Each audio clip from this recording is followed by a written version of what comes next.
అందరం కూడా రెండు చేతులెత్తి నినాదాలు ఇవ్వాలి.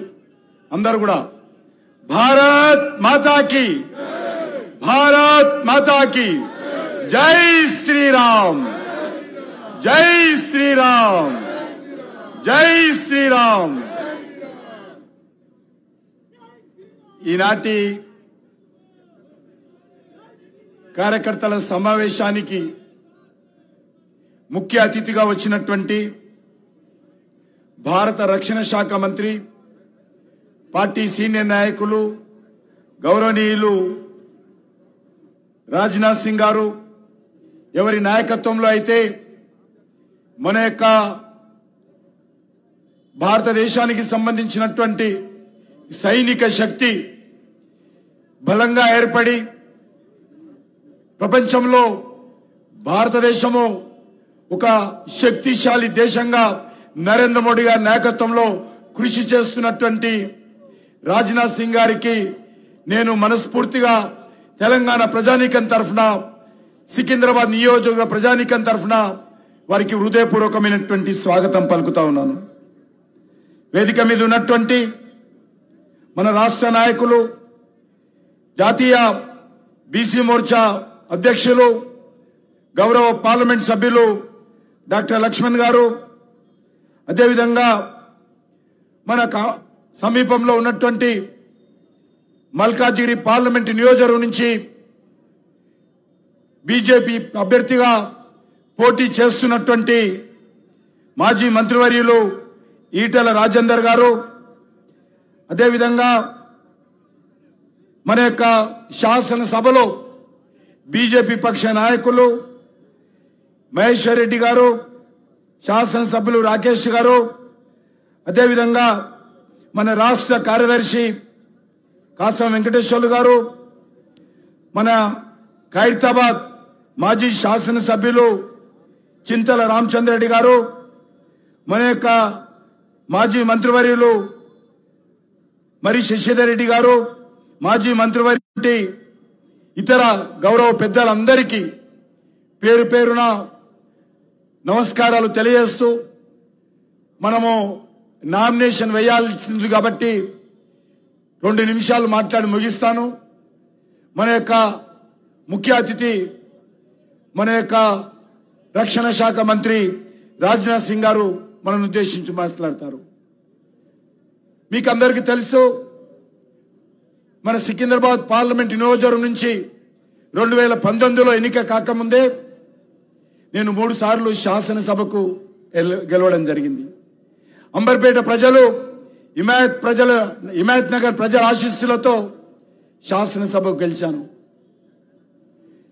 నేను గెలిచిన ప్రతిసారి కూడా ఎన్నికలకు ముందు ఆ 5 సంవత్సరాలు ఏం చేశానో ప్రజలకు నివేదిక రూపంలో మరి ఇచ్చేటువంటి సాంప్రదాయం ఉంది. ఆ రకంగా 2004లో గెలిచినప్పుడు 2009లో ఇచ్చాను, 9లో గెలిచినప్పుడు 14లో ఇచ్చాను, 14లో గెలిచినప్పుడు 2018లో కూడా ఇచ్చాను. మళ్ళీ ఇప్పుడు పార్లమెంట్ సభ్యుడిగా 2019లో గెలిచిన తర్వాత నిన్నటి రోజు నేను సికింద్రాబాద్ నియోజకవర్గ ప్రజలకు, తెలంగాణ ప్రజలకు నివేదిక ఇవ్వడం జరిగింది.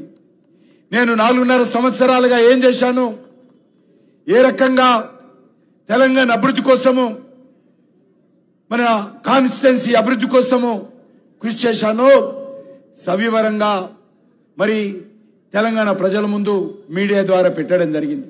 సికింద్రాబాద్ ప్రజల ముందు మీడియా ద్వారా పెట్టడం జరిగింది. నేను కేంద్ర మంత్రిగా మరి మొదటిసారి హోంశాఖ సహాయ మంత్రిగా అమిత్ షా గారికి మరి పనిచేయడం జరిగింది నరేంద్ర మోడీ గారి ఆదేశాలతో. ఆ తర్వాత 2.5 సంవత్సరాల తర్వాత ప్రధానమంత్రి గారు క్యాబినెట్ మినిస్టర్గా 3 బాధ్యతలు ఇవ్వడం జరిగింది. టూరిజం మినిస్టర్గా, కల్చర్ మినిస్టర్గా, నార్త్ ఈస్ట్ డెవలప్మెంట్ మినిస్టర్గా 3 బాధ్యతలు ఇచ్చారు. నేను అన్ని రాష్ట్రాలు తిరుగుతూ మరి దేశ ప్రజలకు సంబంధించినటువంటి కరోనా విషయంలో కానీ, లేక మరి సంస్కృతి శాఖ మంత్రిగా ఆజాద్ కా అమృత్ మహోత్సవాలు కానీ, G20 సమావేశాలు కానీ, అనేక కార్యక్రమాలు మరి ప్రధానమంత్రి మోడీ గారి ఆదేశాలతో ప్రభుత్వం తరఫున దేశవ్యాప్తంగా చేశాను. అంతేకాదు ఒక దిక్కు మంత్రిగా ఉంటూనే పార్టీ కార్యక్రమాలు కూడా మరి పార్టీ అధ్యక్షుడు ఆదేశాలతో సమాంతరంగా పనిచేశాను. తమిళనాడు ఎన్నికల ఇన్ఛార్జ్ అప్పుడు కానీ, గోవా ఎన్నికల ఇన్ఛార్జ్ అప్పుడు కానీ, ఇంకా అనేక ఇతర బాధ్యతలు కూడా నిర్వర్తించడం జరిగింది. అదేవిధంగా గత 9 నెలలుగా మన యొక్క తెలంగాణ రాష్ట్ర శాఖకు కూడా అధ్యక్షుడిగా ఉండాలని మరి పార్టీ తెలంగాణ రాష్ట్ర శాఖలో కూడా మరి కార్యకర్తలతో కలిసి పనిచేస్తా ఉన్నాను. మీకు అందరికీ తెలుసు, నేను గత 2004 నుంచి కూడా శాసనసభ్యుడిగా కానీ, గత 4.5 సంవత్సరాలుగా పార్లమెంట్ సభ్యుడిగా కానీ ఏ ఒక్క రోజు కూడా నాకు ఓటేసినటువంటి ప్రజలు కానీ, తెలంగాణ ప్రజలు కానీ తల దించుకునే విధంగా ఏ రోజు ప్రవర్తించలేదు. ఏ ఒక్క విషయంలో కూడా నేను పొరపాటు చేయకుండా నైతిక విలువలకు కట్టుబడి మరి ఈ యొక్క ప్రజాప్రతినిధిగా పనిచేశాను. ఏ కాంట్రాక్టర్ దగ్గర కానీ, ఏ ఒక్క వ్యక్తుల దగ్గర కానీ ఏ ఒక్క పొరపాటు చేయకుండా ఈరోజు అనేక రకాల అభివృద్ధి కార్యక్రమాలు చేపట్టడం జరిగింది. నేను మనవి చేస్తా ఉన్నాను, మళ్ళీ ఈసారి నన్ను ఆశీర్వదించి గెలిపిస్తే నేను ఈ సందర్భంగా మన సికింద్రాబాద్ నియోజకవర్గ ప్రజలకు మనవి చేస్తా ఉన్నాను. సికింద్రాబాద్ నియోజకవర్గ ప్రజలు ఏ రోజు కూడా మీ యొక్క పార్లమెంట్ సభ్యుడిగా మీ ఆశీస్సులతో గెలిచిన తర్వాత ఏ చిన్న పొరపాటు మీరు తల దించుకునే విధంగా వ్యవహరించనే విషయాన్ని ఈ సందర్భంగా మనవి చేస్తున్నాను. తప్పకుండా నేను ఈ యొక్క రాష్ట్ర అభివృద్ధి కోసం కానీ, సికింద్రాబాద్ అభివృద్ధి కోసం కానీ, పార్లమెంట్ సభ్యుడిగా సికింద్రాబాద్ ప్రజల వాణి వినిపించడంలో కానీ నరేంద్ర మోడీ గారి నాయకత్వంలో సబ్కా సాత్, సబ్కా విశ్వాస్, సబ్కా ప్రయాస్ మరి అనేటువంటి ఆలోచనతో ముందుకెళ్తానని మనవి చేస్తా ఉన్నాను. ఈరోజు సికింద్రాబాద్ కాన్స్టిట్యున్సీలో కానీ, తెలంగాణ రాష్ట్రంలో కానీ గత 9.5 సంవత్సరాలుగా నరేంద్ర మోడీ గారి నేతృత్వంలో మరి 10 లక్షల కోట్ల రూపాయలు ఖర్చు పెట్టడం జరిగింది. మన సికింద్రాబాద్ కాన్స్టిట్యున్సీలో మన పక్కన ఉన్నటువంటి రైల్వే స్టేషన్ 720 కోట్ల రూపాయలతో అత్యంత అద్భుతంగా దాన్ని అభివృద్ధి చేస్తా ఉన్నాము. మన శంషాబాద్ ఇంటర్నేషనల్ ఎయిర్పోర్ట్ ఏ రకంగా ఉంటుందో రానున్న రోజుల్లో మన యొక్క సికింద్రాబాద్ రైల్వే స్టేషన్ కూడా అదే విధంగా అభివృద్ధి చేయబోతున్నాము. ప్రధానమంత్రి గారిని స్వయంగా పిలిచి ఆ యొక్క కార్యక్రమాన్ని శంకుస్థాపన చేయడం జరిగింది. నేను గత అనేక సంవత్సరాలుగా ఏ ఒక్క రోజు కూడా ఎవరి మీద దౌర్జన్యాలు చేయలేదు. ఎమ్మెల్యే ఉన్నప్పుడు కానీ, ఎంపీగా ఉన్నప్పుడు కానీ, కేంద్ర మంత్రిగా ఉన్నప్పుడు కానీ ఎవరి ఇండ్లు ఖాళీ చేయించలే, ఎవరి భూమి ఆక్రమించుకోలే, ఎవరి భూమి ఆక్రమణకు ప్రోత్సహించలే, ఎక్కడ దౌర్జన్యాలు చేయలే, అక్రమ కేసులు పెట్టలే, ఎవరి పట్ల వివక్షత చూపలే. అది రాజకీయ వివక్షత కానీ, మరే వివక్షత కానీ లేకుండా నైతిక విలువలకు కట్టుబడి ఒక ప్రజాప్రతినిధిగా అన్ని వర్గాల ప్రజల కోసం కృషి చేశాను. భవిష్యత్తులో అదే క్రమశిక్షణతో నేను సికింద్రాబాద్ నియోజకవర్గానికి, తెలంగాణ రాష్ట్రానికి సేవ చేస్తాను. సికింద్రాబాద్ కాన్స్టిట్యున్సీలో అనేక రకాల అభివృద్ధి కార్యక్రమాలు, అది మరి ప్రాథమిక గవర్నమెంట్ స్కూల్స్ కావచ్చు, కమ్యూనిటీ హాల్స్ కావచ్చు, డ్రింకింగ్ వాటర్ కోసం బోర్స్ వెల్స్ కావచ్చు, పార్కుల నిర్మాణం కావచ్చు, ఓపెన్ జిమ్స్ కావచ్చు, మహిళలకు సిల్లింగ్ సెంటర్ కావచ్చు, హాస్పిటల్స్ అభివృద్ధి కావచ్చు, అన్ని రకాలుగా ఈ యొక్క కాన్స్టిట్యున్సీ కోసం కృషి చేయడం జరిగింది. భవిష్యత్తులో కూడా ఇదే కమిట్మెంట్తో పనిచేస్తానని చెప్పి ఈరోజు నేను నా నియోజకవర్గ ప్రజలకు చేస్తూ, ఈరోజు మాత్రం రాజకీయాలు మాట్లాడకుండా నేను ఒక పార్లమెంట్ సభ్యుడిగా అన్ని వర్గాల ప్రజలకు శిరస్సు వంచి నమస్కరిస్తూ మళ్ళీ పార్టీ నన్ను పోటీ చేయమని ఆదేశించడం జరిగింది. పార్టీ ఆదేశానుసారం ఈరోజు మళ్ళీ నామినేషన్ వేయబోతున్నాను. కాబట్టి అన్ని వర్గాల ప్రజలు కూడా పెద్ద మనసుతో మరి అంబర్పేట బిడ్డగా, సికింద్రాబాద్ ప్రతినిధిగా నేను మళ్ళీ మీ యొక్క ఆశీస్సుల కోసం వస్తున్నాను. కాబట్టి మీరందరూ కూడా పెద్ద మనసు ఆశీర్వదించాల్సిందిగా నేను ఈ సందర్భంగా కోరుకుంటూ, నేను కేంద్ర మంత్రి అయినా, శాసన సభ్యుడైనా, పార్లమెంట్ సభ్యుడైనా, భారతీయ జనతా పార్టీ అధ్యక్షుడైనా నేను 4వసారి భారతీయ జనతా పార్టీ అధ్యక్షుడిగా బాధ్యత వహిస్తున్నాను. 4వసారి. కాబట్టి ఎప్పుడు ఏ పని చెప్పినా కూడా నాకు ప్రథమము పార్టీయే. పార్టీ లేకుండా నేను లేను, పార్టీ లేకుండా ఎమ్మెల్యే లేదు, పార్టీ లేకుండా ఎంపీ లేదు, పార్టీ లేకుండా కేంద్ర మంత్రి లేదు. కాబట్టి నా శ్వాస పార్టీయే, నా ఊపిరి పార్టీయే. ఈ యొక్క చివరి శ్వాస వరకు కూడా ఈ పార్టీ కోసమే పనిచేస్తాను. చివరి శ్వాస వరకు కూడా ఈ కమలం పువ్వు జెండా ఎత్తుకునే పనిచేస్తాను. కాబట్టి కార్యకర్తలందరూ కూడా ఈ విషయాన్ని అర్థం చేసుకొని, కార్యకర్తలు కూడా అన్ని రకాలుగా అండగా నిలబడి ఆశీర్వదించి ఈ శాసనసభ ఎన్నికల్లో మరి మన పార్టీని సికింద్రాబాద్ కాన్స్టిట్యున్సీలో విజయపథాన్ని నడిపించాలి. నేను రాష్ట్ర అధ్యక్షుడుగా ఈరోజు మరొకసారి తెలంగాణ ప్రజలను కూడా కోరుతా ఉన్నాను. తెలంగాణ రాష్ట్రంలో 17 మంది అభ్యర్థులు పోటీ చేస్తా ఉన్నాం. పార్టీ అన్ని రకాలుగా ముందుంది. అన్ని పార్టీల కంటే ముందు అభ్యర్థులను ప్రకటించాము. అన్ని పార్టీల కంటే ముందు ప్రచారాన్ని ప్రారంభించాము. ప్రధానమంత్రి గారు 5 సభల్లో పాల్గొన్నారు. ఈరోజు రాజ్నాథ్ సింగ్ గారు వచ్చారు. నిన్న కొంతమంది ముఖ్యమంత్రులు వచ్చారు. మళ్ళీ అనేక మంది వస్తారు. ప్రచారంలో ముందున్నాం, అభ్యర్థుల ప్రకటనలో ముందున్నాము. ప్రజల విశ్వాసం చూరగొనడంలో కూడా నరేంద్ర మోడీ గారి నాయకత్వంలో తెలంగాణలో భారతీయ జనతా పార్టీ ముందుంది.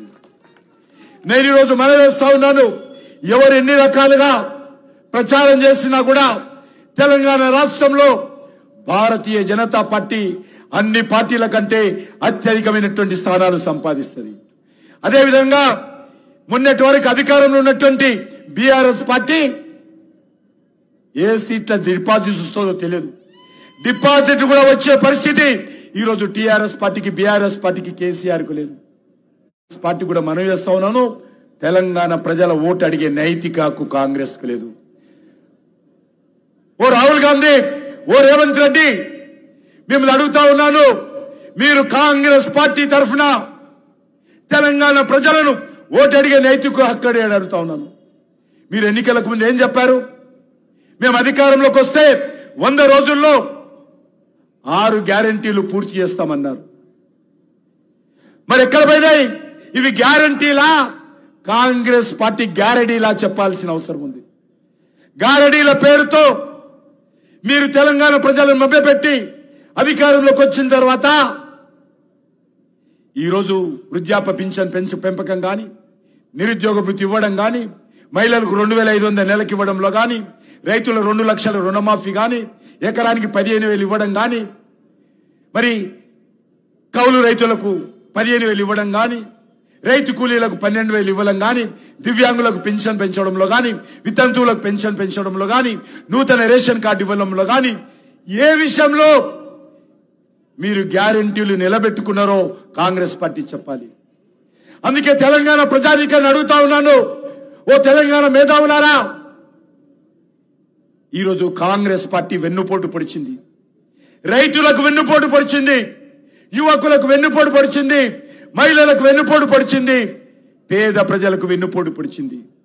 కాబట్టి కాంగ్రెస్ పార్టీని నిలదీయండి, కాంగ్రెస్ పార్టీని అడగండి. గ్యారంటీలు అమలు చేయకుండా ఓటు అడిగే నైతిక హక్కు లేదు. ఈరోజు మరొక విషయం చెప్తా ఉన్నాను, బీఆర్ఎస్ పార్టీ నిన్నటి పార్టీ. బీఆర్ఎస్ పార్టీకి రేపు అనేది లేదు. తెలంగాణలో బీఆర్ఎస్ పార్టీ ఆవశ్యకత లేదు. బీఆర్ఎస్ పార్టీ ఒక సీటు గెలిచినా తెలంగాణకు వచ్చే లాభం లేదు. బీఆర్ఎస్ పార్టీ ఒక సీటు రాకపోయినా తెలంగాణకు వచ్చే నష్టం లేదు. కాబట్టి తెలంగాణ రాష్ట్ర రాజకీయాలలో బీఆర్ఎస్ శకం ముగిసింది. ఈరోజు ఈ రాష్ట్రంలో ఉండేది కాంగ్రెస్ కు ప్రత్యామ్నాయంగా భారతీయ జనతా పార్టీ నిలబడుతుంది. రానున్నటువంటి ఈ 4 సంవత్సరాలు కాంగ్రెస్ పార్టీకి వ్యతిరేకంగా పోరాటం చేస్తాము. కాంగ్రెస్ పార్టీ ఇచ్చినటువంటి గ్యారంటీల అమలు కానీ, ఎన్నికల ప్రణాళికలో 400లకు పైగా చెప్పినటువంటి హామీలు కానీ అమలు చేయాలని డిమాండ్ చేస్తాము. రానున్నటువంటి ఎన్నికల్లో, శాసనసభ ఎన్నికల్లో, పార్లమెంట్ ఎన్నికల్లో గెలిచిన తర్వాత కేంద్రంలో నరేంద్ర మోడీ గారి ప్రభుత్వం వస్తుంది. నరేంద్ర మోడీ గారి ప్రభుత్వ సహకారంతో తెలంగాణ అభివృద్ధి కోసం కృషి చేస్తూ కాంగ్రెస్ పార్టీ ఇచ్చినటువంటి హామీల మీద నిరంతరం పోరాటం కొనసాగించి ఈ తెలంగాణ గడ్డ మీద బీజేపీ జెండా ఎగరడమే ఏకైక లక్ష్యంగా ముందుకెళ్తామని నేను ఈ సందర్భంగా కోరుకుంటూ, తెలంగాణ సమాజమా, పోటీ చేస్తున్నటువంటి అన్ని స్థానాలలో కూడా బీజేపీ అభ్యర్థులను ఆశీర్వదించండి. వచ్చేది నరేంద్ర మోడీ గారి నేతృత్వంలో కేంద్ర ప్రభుత్వం నుంచి 17కు 17 సీట్లు గెలిపించాల్సిందిగా నేను తెలంగాణ ప్రజలను ప్రార్థిస్తూ సెలవు తీసుకుంటున్నాను. భారత్ మాతాకి, కమలం పువ్వు గుర్తుకే.